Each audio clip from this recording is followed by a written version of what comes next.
умею играть.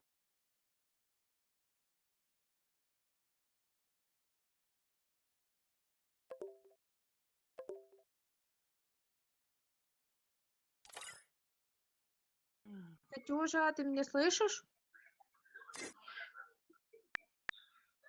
Катюша. О, у тебя VPN? Я ж тебе кинула запрос, потому что мне не с кем играть. Мне скучно стало. Я даже сегодня не играла особо. Да я вижу, что ты перестала толком играть просто. Я сегодня спала. Нервы сдают. Ладно, у меня нету 4-го.